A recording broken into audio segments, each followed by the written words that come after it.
에스더서의 가장 유명한 말씀인 죽으면 죽으리라 라고 에스더가 고백했던 이 고백, 결국은 에스더서에서는 이 하만의 죽음으로 끝나게 됩니다. 결국은 누군가가 죽어야 끝날 이 문제, 이런 사건이 기록되어 있는 것이 바로 에스더입니다.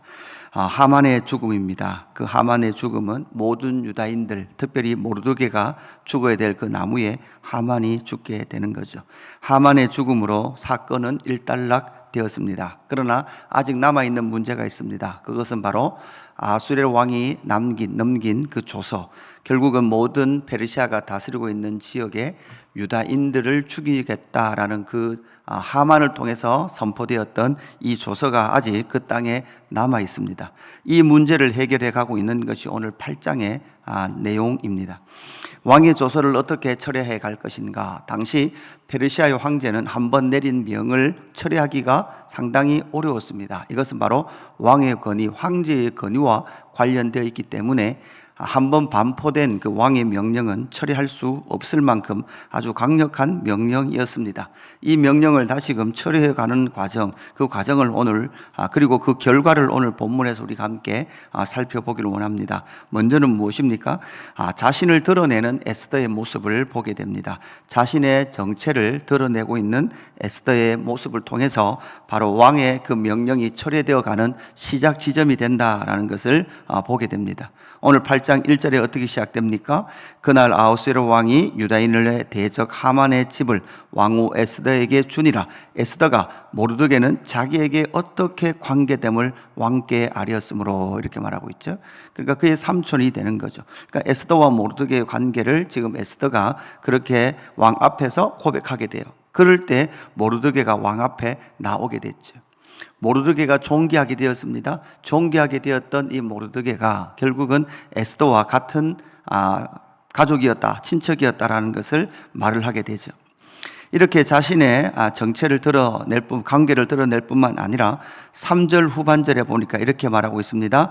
유다인을 해하려 한 꾀를 제거하기를 울며 구하니, 이렇게 돼 있죠. 그러니까 유다인을 해하려 한 꾀를 제거하기를 울며 구했다.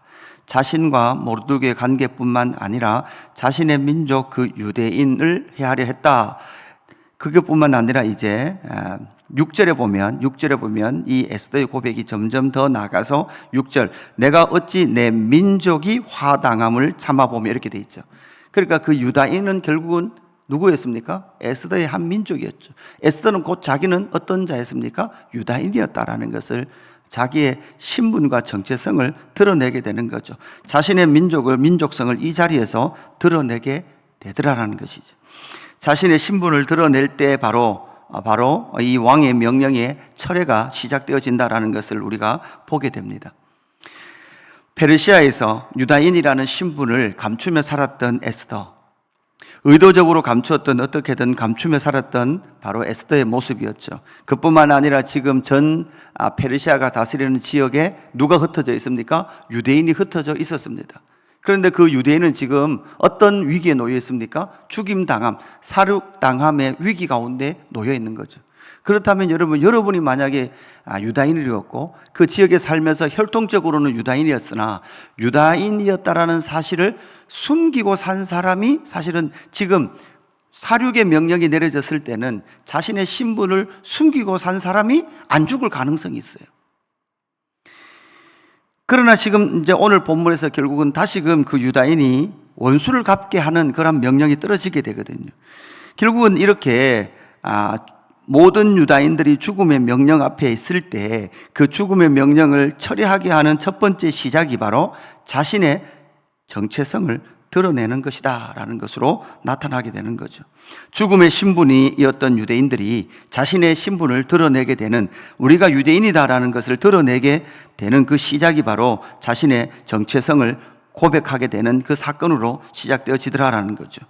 이렇게 에스더의 자신의 정체성, 자신의 민족성을 드러낼 때 두 번째, 70일 만에 왕의 명령이 철회되게 됩니다. 모든 땅, 모든 언어, 모든 민족에게 바로 흩어져 있는 유대인들에게 내려진 그 모든 살육의 명령이 철회되게 되는데, 그 명령의 철회의 시간이 만 70일이 걸리게 됩니다. 1월 13일 날 그것이 선포되었고 3월 23일 날 다시 철회의 선포가 이루어집니다. 그러니까 70일이라는 그 시간이 이 시간 동안 지나간 거죠. 이 70이라는 의미의 시간은 상당한 의미가 있습니다. 바로 예레미야가 이스라엘 백성들의 회복의 시간을 70년이라고 말했던 것처럼, 선언했던 것처럼 하나님께서 이 아수르 왕의 명령이 철회되는 데까지 총 70일의 시간이 지나게 되는 거죠. 9절부터 그 내용이 나옵니다. 9절 후반절에 보니까 인도에서부터 구스까지의 127지방 유다인과 대신과 지방관과 관원에게 전할세 각 지방의 문자와 각 민족의 언어와 유다인의 문자와 언어로 쓰되, 이렇게 말을 하고 있죠. 이렇게 철회된 그 명령이 70일이 지나고 성취됨으로 말미암아 모든 땅, 모든 언어, 모든 민족에게 이렇게 그들의 언어로 유다인들을 보호하라라는 명령이 선포되게 되는 겁니다. 그렇게 70일 만에 변경된 이 왕의 조서는 어디까지 나아갑니까? 11절에 보니까 이렇게 말합니다. 조서에는 왕이 여러 고을에 있는 유다인에게 허락하여 그들과 함께 모여 스스로 생명을 보호하여 각 지방의 백성 중 세력을 가지고 그들을 치려하는 자들과, 이렇게 말하고 있죠. 그러니까 유대인들을 공격하고 치려고 했던 그 모든 자들에게 그들의 처자를 죽이고 도륙하고 진멸하고 그 재산을 탈취하게 하되, 이렇게 말하고 있죠. 그러니까 하나님께서, 우리가 이 전쟁은 어떤 전쟁이라는 걸 알고 있죠. 아말렉, 아각, 하나님께서 영원히 기억하라, 그리고 너희를 진멸하라 라고 명령했던 그 아각의 후손, 아말렉의 후손을, 사실 약속의 땅에 들어갔던 이스라엘 백성들은 그들을 진멸하지 못했습니다. 진멸하지 못했던 그 전쟁을 결국은 아수르의 왕의 명령의 그 조서에 의해서 결국은 이 하만이 죽었을 뿐만 아니라 계속해서 유대인들을 공격했던, 하나님의 나라 백성들을 공격했던 그들을 결국은 원수 갚게 하는 그 명령이 왕의 명령에 의해서 반포되고 선포되어졌다라는 것을 오늘 본문에서 보게 되는 거죠. 결국은 이렇게 이루어질 그 일들이 선포됨으로 말미암아 세 번째, 이 땅 가운데 어떤 일이, 수산성 가운데 어떤 일이 벌어지게 됩니까? 유다인 되는 자가 많아졌더라, 이렇게 고백을 하고 있습니다.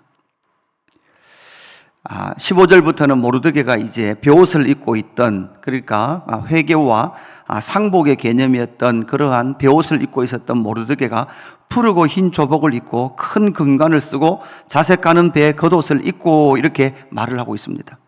왕 앞에 나오니 수산성이 즐거이 부르며 기뻐하고 있다. 바로 승리의 잔치를 베풀어 가고 있는 것이죠. 여기서 우리는 한번 질문을 해봐야 합니다. 여러분, 이 유다인이라는 이 독특한 민족, 이 독특한 백성, 누가 조성하셨습니까? 하나님이 조성을 하셨습니다. 그렇게 하나님께서 조성하시게 하셨음에도 불구하고 그 구약의 모든 역사 가운데 유다인들, 이스라엘 백성들은 어땠습니까? 하나님의 왕권을 거부했습니다. 그래서 그들은 바벨론, 페르시아의 포로 백성으로 살았고, 때로는 자기가 유대인이라는 것을 드러내지 못한 채 그렇게 살아갔던 유대인들. 왜요? 수많은 박해가 있었습니다. 그럼에도 불구하고 그 민족이 끊어지지 않은 채 이어져 오고 있었던 그 민족, 참으로 독특한 민족이죠. 지금 주후 2000년의 역사 속에서도 그렇게 유다인만큼 독특한 민족이 있었을까요? 독특한 백성들이 있었을까요? 이 독특한 백성을 왜 조성하셨는가? 그 하나님께서 이 독특한 백성을 조성하신 이유가 무엇인가? 이들 통하여 모든 민족이 복을 얻고 그 기쁨의 하나님의 통치를 이루길 원했음에도 불구하고 그들은 그것을, 유다인들은, 이스라엘은 그것을 원하지 않았죠. 그랬던 이스라엘 백성들이 바로 페르시아 포로지 가운데에서 이제는 기쁨의 잔치를 베풀고 있고, 6절 유다인에게는 영광과 즐거움과 기쁨과 존귀함이 있는지라. 왕의 어명이 이르는 각 지방 각 성읍에서 유다인들이 즐기고 기뻐하여 잔치를 베풀고 그날을 명절로 삼으니 본토 백성이 유다인을 두려워하여 유다인 되는 자가 많더라. 이렇게 오늘 본문이 끝나고 있습니다. 여기서 유다인 되는 자가 많더라라는 것은 여러분 혈통적으로 유다인이 어떻게 되겠습니까? 많은 이 유다인 되는 자가 많다라는 것은 결국은 유다인들의 풍속, 유다인들의 삶의 가치로 돌아오는 자들이 많더라라는 의미가 되는 거죠. 결국은 하나님께서 모든 페르시아 지역, 아니 모든 민족이 복을 얻게 하시겠다라고 말씀하신 아브라함의 언약을 이스라엘 백성들이 그 뜻을 따라 살지 않았음에도 불구하고 하나님은 기어이 이 에스더서가 되면 모든 민족이 복을 얻게 되는 그 일들을 누가 실현하시더라? 보이지 않는 하나님의 손이 실현해 가시더라라는 것으로 오늘 본문이 마무리되고 있는 겁니다. 오늘 황제의 그러한 명령, 조서를 철회하게 하는 그 과정을 우리가 함께 묵상했습니다. 여러분, 오늘을 살아가고 있는 우리의 삶 가운데서도 우리는 어떠한 삶을 살아야 할까요? 때로는 우리의 그리스도인됨이 숨겨지기도 하고 그럼에도 불구하고 드러나기도 할 것인데, 우리는 분명히 이 땅 가운데서 바로 그리스도인이라는 그러한 신분이 드러나게 될 삶을 살아가야 하는 거죠.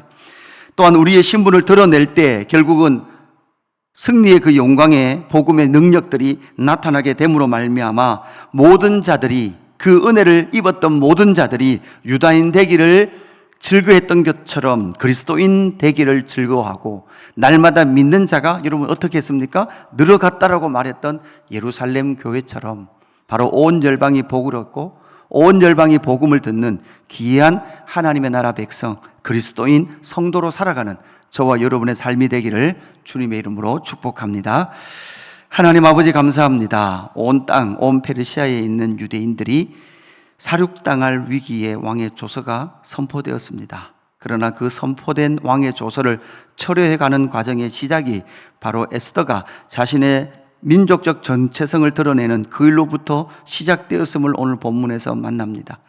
그로 말미암아, 그것으로 시작된 그 일로 말미암아 온 땅의 유다인들이 즐거워하고 기뻐하며 존귀함이 있는 그 영광을 만났고, 또한 그로 말미암아 유다인 되는 자가 많았다라는 오늘 본문처럼 열방에 흩어져 있는 그리스도인들을 통하여서, 또한 오늘을 살아가고 있는 귀한 예수 그리스도 교회 모든 그리스도인들을 통하여서 하나님, 우리가 살고 있는 이 땅 가운데 더 많은 그리스도인들, 더 많은 기쁨과 복음의 영광과 승리 가운데 참여하는 자가 늘어갈 수 있도록 인도하여 주옵소서.